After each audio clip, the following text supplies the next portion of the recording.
You think you have everything set up perfectly. Your house has a TOD or transfer on death designation. Your bank accounts are joint with your children, and your brokerage account transfers directly to your spouse when you pass away. You've avoided the expense of setting up a trust, and you're confident your family won't have to deal with probate. But here's the harsh reality. This approach is one of the biggest mistakes you can make with your estate plan, and it's setting your family up for financial disaster. What seems like the simple, cost-effective solution actually creates a minefield of problems that can tear families apart, trigger massive tax bills, and leave your loved ones fighting in court for years.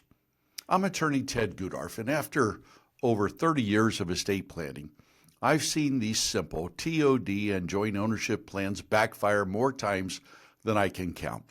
Today, I'm going to reveal why your current setup is a ticking time bomb, show you the 5 critical problems with TOD designations that nobody warned you about, expose the 4 dangerous pitfalls of joint ownership, and explain exactly how Revocable Living Trust solves every single one of these issues while protecting your family's future. Let's start by clarifying what TOD and joint ownership actually are.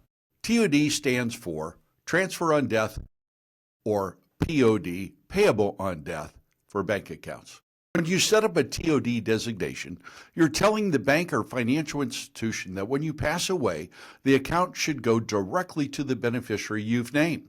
Joint ownership, on the other hand, means you've added someone else's name to your property or account, giving them equal rights while you're still alive. Both approaches are popular because they do avoid probate more likely than not. They're quick, cheap, and easy. Most banks can add a TOD beneficiary in minutes. But here's what most people don't realize. These simple solutions often create more problems than they solve. The first big issue is that TOD designations usually don't have a backup plan. What if your beneficiary dies before you and you forget to update the form? The account will likely go through probate anyway, the very thing you were trying to avoid. The second issue is even more concerning. TOD pays the inheritance outright. If a beneficiary is a minor, they'll gain full control of the money at age 18 with no oversight. If they have special needs, a sudden inheritance could disqualify them from government benefits they rely on. Here's the third problem that catches families off guard. With TOD designations, no one is in charge of coordinating your affairs. Your TOD beneficiaries can access their accounts, but who's going to pay your final bills? Who handles your funeral costs? Who pays the taxes? These responsibilities fall through the cracks, leaving your family scrambling to figure out how to handle basic administrative tasks. I had a client whose family couldn't even pay for his funeral because all of his accounts had TOD designations, but none of the beneficiaries felt responsible for covering the costs. The fourth problem becomes apparent when you have multiple beneficiaries on the same account. Let's say you've named 3 children as equal beneficiaries on your investment account. Now all 3 of them own the account together. If they want to sell investments or close the account, all 3 must agree and sign paperwork. If one child lives across the country or if there's family conflict, simple transactions become complicated and time-consuming. I've seen families wait months to access funds because they couldn't get all the beneficiaries to coordinate. The fifth critical problem with TOD is that it provides no protection during your lifetime if you become incapacitated. If you're alive but unable to make decisions due to illness or injury, your TOD designations are useless. The accounts are still in your name, but if you can't manage them, your family will need to go to court to get a guardianship. This is exactly the expensive public court process you were trying to avoid in the first place. Now let's talk about the dangers of joint ownership, which many people think is even simpler than TOD. The first major danger is loss of control. When you add someone as a joint owner, you're giving them equal rights to that asset. They can withdraw money, sell property, or make decisions without your permission. I had a client who added her son to her bank account to help with bills. The son went through a messy divorce and his wife cleaned out the account during the proceedings. My client lost her life savings because she had given up control. The second danger is exposure to your co-owner's creditors and legal problems. If you add your daughter to your house deed and she gets sued or goes through bankruptcy, your house could be at risk. The creditors can potentially force a sale to satisfy her debts. Your asset becomes vulnerable to problems that have nothing to do with you. Joint ownership also creates a significant tax problem. When you add someone to your property, you may be making a taxable gift.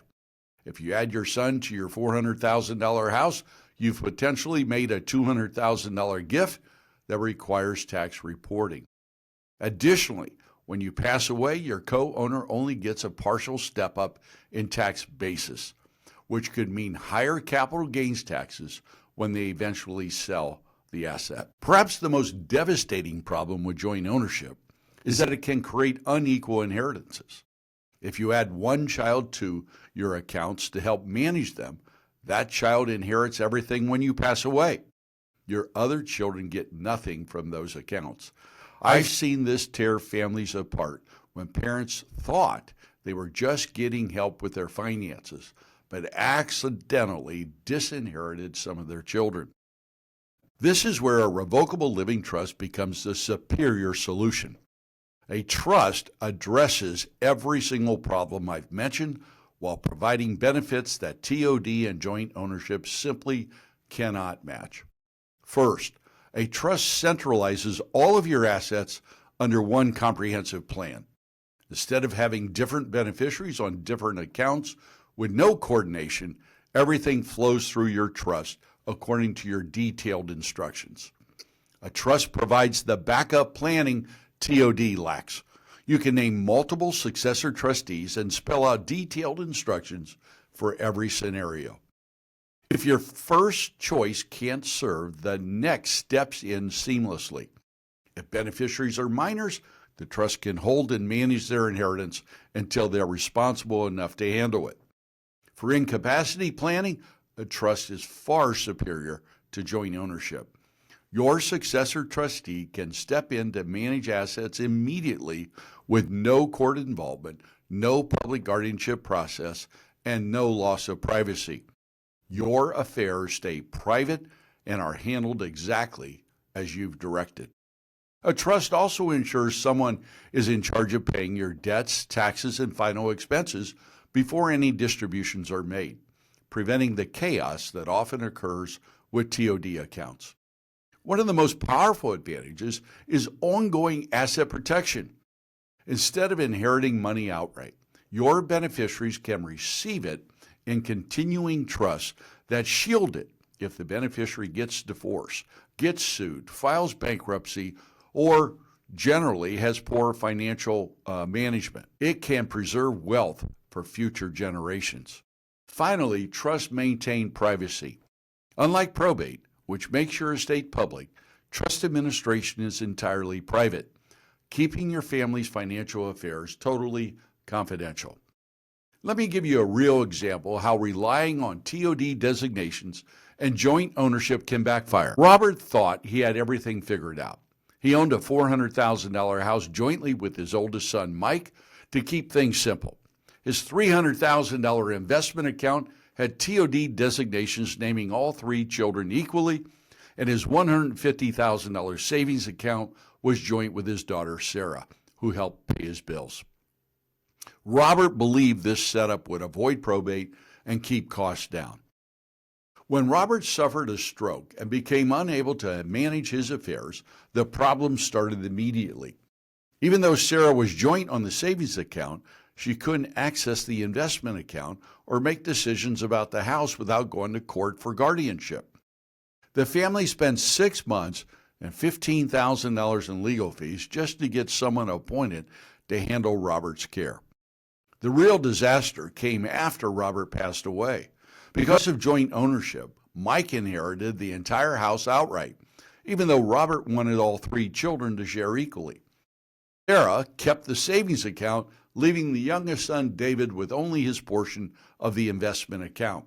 What Robert thought would be an $850,000 estate split evenly became wildly unequal.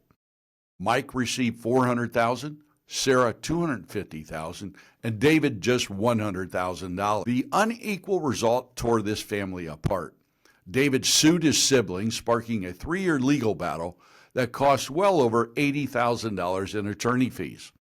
Mike had to take out a mortgage on the house to pay his legal bills. Sarah refused to give up her share, and the siblings haven't spoken ever since. To make matters worse, Sarah's inheritance was eventually seized by creditors when her husband's business failed. Now compare this to another client, Margaret, who had a similar $850,000 estate, but she used a revocable living trust.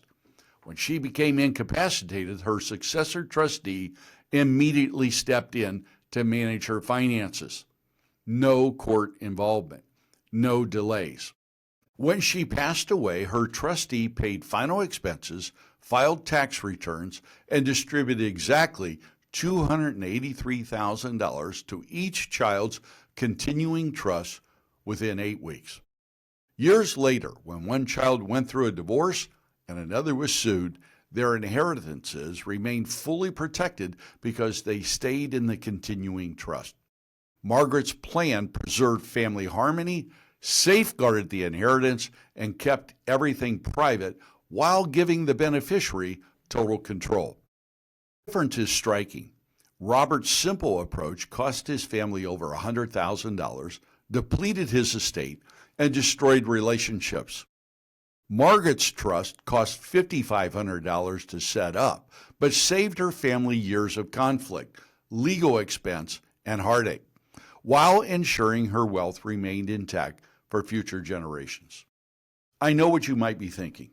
A trust sounds complicated and expensive compared to just adding TOD beneficiaries, but the real cost of a simple plan often shows up later. The legal fees, tax problems, and family conflicts from poorly coordinated estates almost always cost far more than proper planning up front. And while dollars matter, the stress and broken family relationships are truly priceless. A revocable living trust isn't just about avoiding probate.